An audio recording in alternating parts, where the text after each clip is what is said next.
In 1950s Britain, a post-war boom changed everyday life forever. As factories shifted from wartime production to consumer mobility, three iconic vehicles put the nation on wheels: the legendary Morris Minor, the compact Austin A30 and A35, and the budget-friendly Ford Popular. Welcome to the story of the three best-selling cars that defined British roads throughout the 50s. In October 1948, as post-war Britain struggled through rationing and austerity, the Earl's Court Motor Show unveiled a car that would redefine everyday motoring forever: the Morris Minor. The brainchild of visionary designer Alec Issigonis, the Minor was unlike anything the British public had seen before. With its wide-track stance, integrated headlights, and rounded pudding basin silhouette, it brought an unmistakable warmth to post-war roads.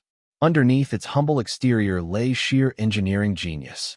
Issigonis prioritized handling and space efficiency above all else. Featuring an innovative unitary body construction, independent front torsion bar suspension, and precise rack and pinion steering, the Minor drove with a nimble confidence that rivaled far more expensive sports cars. When the original Series debuted, it was powered by a modest 918 cubic centimeters side valve engine. While hardly a speed demon, its fuel economy and utter reliability won the hearts of the nation. As the decade progressed, BMC upgraded the car with the famous A-Series engine, evolving into the Series 2 and eventually the definitive Minor 1000 in 1956, complete with a single-piece curved windscreen and an upgraded 948 cubic centimeters engine. Beyond engineering, the Morris Minor captured the cultural spirit of an era.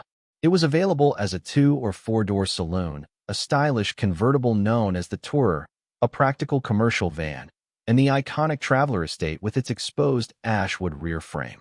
It became the trustworthy choice for suburban families, country doctors, and postal workers alike.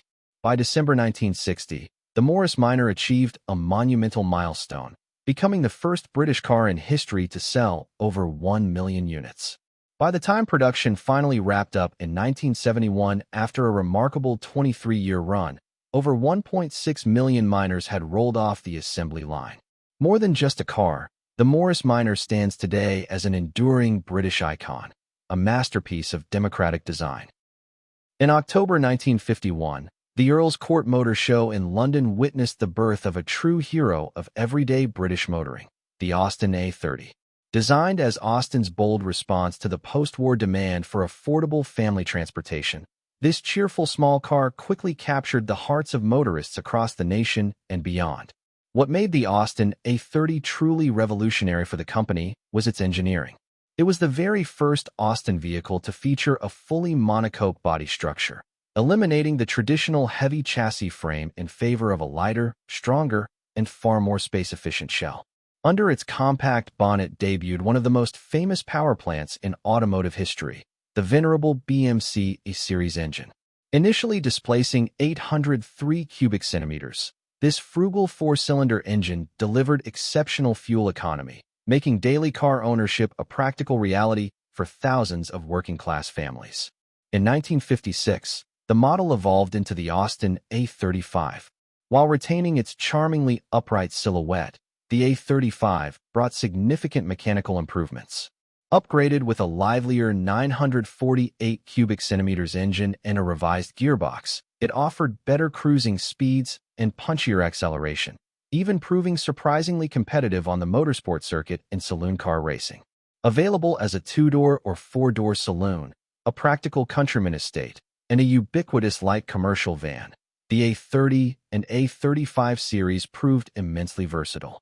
From local tradesmen and delivery drivers to suburban families taking weekend drives, these sturdy vehicles became a ubiquitous fixture on every British high street.